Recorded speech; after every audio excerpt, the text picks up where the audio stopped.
আগস্টের পূর্বে ওই সময় দেখা যাচ্ছে হচ্ছে একটা ছাত্র সংগঠনে এই বিশ্ববিদ্যালয়ে আধিপত্য ছিল, কিন্তু আগস্ট পরবর্তীতে এই আগে যে শিক্ষার্থীরা যে আগস্ট পরবর্তীতে এই বাংলাদেশের শিক্ষার্থীরা চাচ্ছে যে এরা হচ্ছে যে লেজুর ভিত্তিক যে রাজনীতি আছে এই রাজনীতি মুক্ত, এই আগের রাজনীতির কারণে এরা হচ্ছে এতটাই রাজনীতির প্রতি বিমুখ, বিশেষ করে সাধারণ শিক্ষার্থীর সাথে কথা বলে দেখা যায় যে যার কারণে হচ্ছে এরা বিশ্ববিদ্যালয় লেজুর ভিত্তিক রাজনীতি চাচ্ছে না। স্যার এই ছাত্রদের যে চাওয়া এবং এই রাজনীতি নিয়ে আপনার যে, তোমরা হয়তো জানো ইতিমধ্যে ঢাকা বিশ্ববিদ্যালয়ে দেশের বরেণ্য কিছু শিক্ষাবিদ বিচারপতিকে দিয়ে একটা ডায়ালগ সিস্টেম তৈরি করেছে।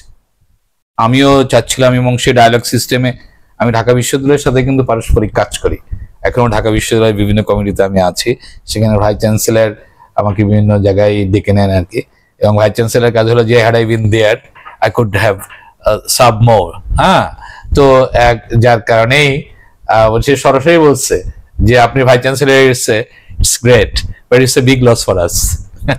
তো যা হোক, আমরা একটা ডায়ালগিক সিস্টেমে আমি অল্প কিছুদিন পরে আসবো, যাতে লেজুর ভিত্তিক রাজনীতি না থাকে, আদর্শিক রাজনীতি থাকবে, আদর্শিক রাজনীতি ছাত্র সংগঠন, কিন্তু সেইটা যেন প্রায়োরিটি বেসিসে না হয়।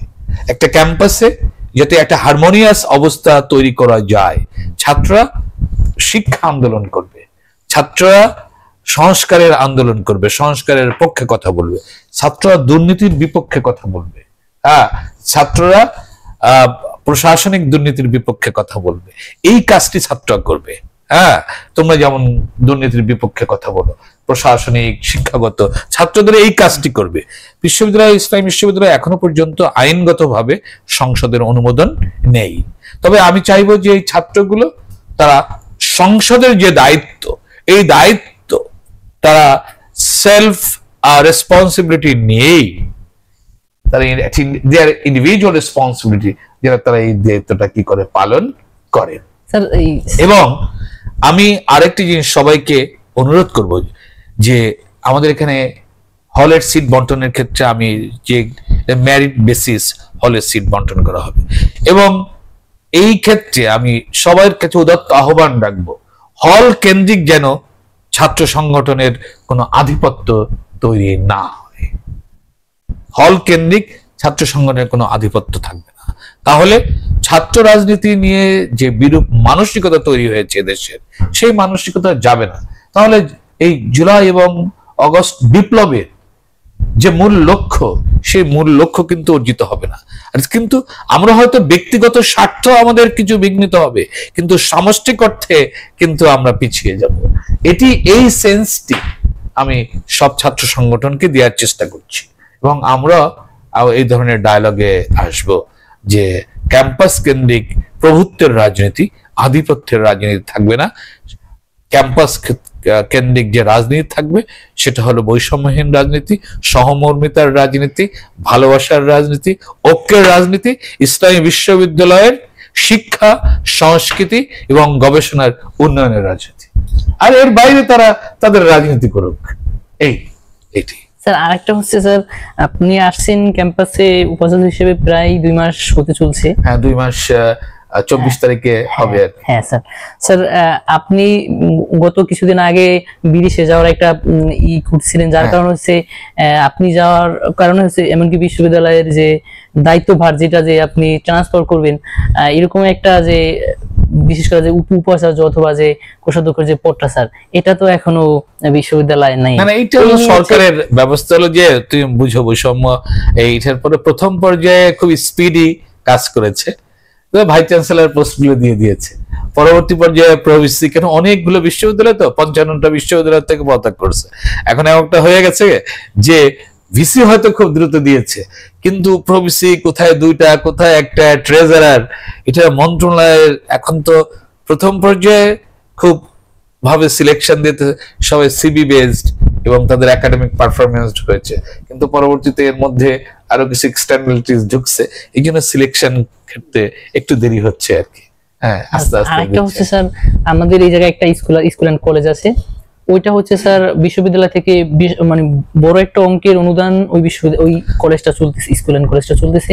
তো দেখা যায় স্যার বছর শেষে যে রেজাল্ট, এই জায়গায় রেজাল্ট 30%-এর অধিক মানে পাশের হার নাই, এমন হচ্ছে রেজাল্ট। আমরা চাচ্ছি যে এটাকে এর মধ্যে এটাকে কিভাবে এর অবস্থাটাকে ফিরিয়ে আনা যায়। হ্যাঁ, কোন ফিরিয়ে আনার ভালো অবস্থা কোনদিন তৈরি হয়নি।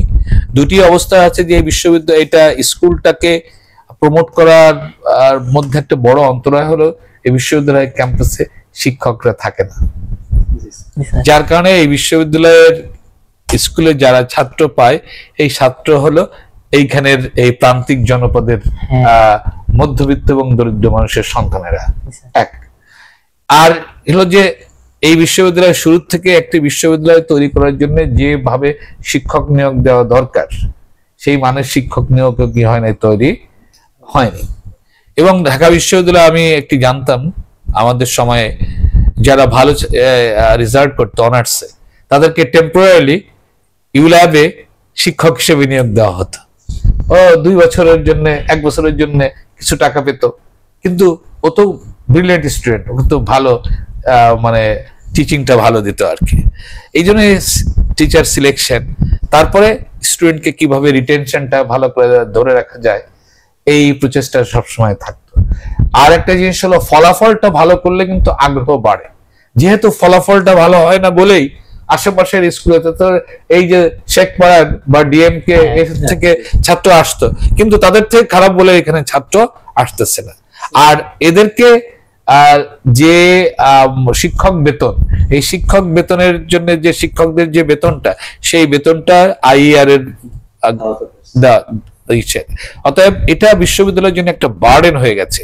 আমরা চেষ্টা করছি যে তাদের জন্য যে অনুমোদন যেটা আছে কিন্তু খরচ তার কয়েক গুণ বেশি, আমরা চেষ্টা করছি সেটাকে যাতে আমাদের এখানে আইইআর যে যিনি ডিরেক্টর আছেন উনি নিজে প্রচেষ্টা করে এটি অনুমোদনের জন্য যাতে আমরা আর্থিক সহযোগিতা পাই এবং স্কুলটাকে যাতে তার গুণগত মান উন্নয়ন করা যায় এবং স্কুলটাকে সার্বিক অর্থে মধ্যে একটা বড় পরিবর্তন আনা যায়, এই চেষ্টায় উনি কাজ করছেন। আমরা ইনশাআল্লাহ হয়তো সফল হব। আগামী দিনের এই স্কুলটার এই অবস্থা থাকবে না, আমাদের এখন ফোকাস এই স্কুলের পরে আছে। স্যার আরেকটা লাস্ট একটা কথা হচ্ছে স্যার, আমাদের বিশ্ববিদ্যালয়ের যে প্রতিষ্ঠার যে মূল লক্ষ্য, আপনি বিশ্ববিদ্যালয়ে আসার পরেই ইনি মানে বরংবারই বলছেন যে আপনি বিশ্ববিদ্যালয়ের যে প্রতিষ্ঠার যে লক্ষ্য যে ইসলামী শিক্ষার সাথে আধুনিক শিক্ষার যে সমন্বয়, এটা আপনি বলছেন এই জায়গায় ফিরে যাবেন। কিন্তু স্যার এই যেহেতু আমাদের প্রতিষ্ঠার লক্ষ্য থেকে বিশ্ববিদ্যালয় অনেক দূর সরে আসছে, স্যার এই ফিরে যাওয়ার প্রসেসটা কি হতে পারে? ফিরে যাওয়ার প্রসেসটা যেটা তোমাকে আমি বলেছি যে একটা হলো যে একটা শিক্ষা ব্যবস্থার উন্নয়ন ঘটাতে গেলে সেখানে শিক্ষা বিশেষ করে সিলেবাসটা, এই সিলেবাসের মধ্যে পরিবর্তন আনতে হয়। আমরা একটা আধুনিক যুব উপযোগী কর্মমুখী সিলেবাস যদি প্রণয়ন না করতে পারি তাহলে জব মার্কেটে তো আমরা ভালো গ্রাজুয়েট দিতে পারবো না, তাই না? তাহলে আমাদের যদি সমন্বয় সাধন করতে হয় তাহলে সিলেবাসের মধ্যে পরিবর্তন আনতে হবে, যেটা তোমাদেরকে আমি বললাম, যেটা হলো যে ইসলামী শিক্ষা, তাহলে সবাই ইন জেনারেল একটা ইসলামী শিক্ষা গ্রহণ করবে। আর সকল কোর্সে সায়েন্স, বিজনেস, এদের মধ্যে যে কোর্স যেখানে ইসলামের কম্পোনেন্ট আছে সেই রিলেভেন্ট একটা কোর্স থাকবে, তাহলে এরা ইসলাম সম্পর্কে সম্যক ধারণা অর্জন করতে পারলো। আর যেখানে শরিয়াতে যারা আছে সেই শরিয়ার মধ্যে আমি যেটা বললাম যে কম্পারেটিভ রিলিজিয়ন যেমন একটা আর কি, যে সবাই তো ইসলাম পড়ছে কিন্তু অন্য ধর্ম তো পড়ে না, তাহলে কম্পারেটিভ রিলিজিয়ন যদি আমরা ডিপার্টমেন্ট করি তাহলে অন্য ধর্ম সম্পর্কে জানবে। তাহলে যদি আধুনিক যে থিওরি, যেমন ফিলসফিক্যাল থিওরি, ইসলামিক মুসলিম ফিলসফি এবং আধুনিক ফিলসফির কোর্স, যাতে যেমন আধুনিক ফিলসফির মধ্যে বস্তুবাদী ফিলসফি, সেই বস্তুবাদী ফিলসফি যদি সংমিশ্রণ ঘটানো হয় সিলেবাসের মধ্যে, তাহলে তারা আধুনিক শিক্ষাও পাচ্ছে, ইসলামিক শিক্ষাও পাচ্ছে এবং আধুনিক যে বর্তমানে প্রচলিত যে মতবাদ সেই মতবাদ সম্পর্কেও তারা, আমি একটি উদাহরণ দেখালাম, তারা ধারণা লাভ করবে। এইভাবে আমরা সমন্বয়ের চেষ্টা করি।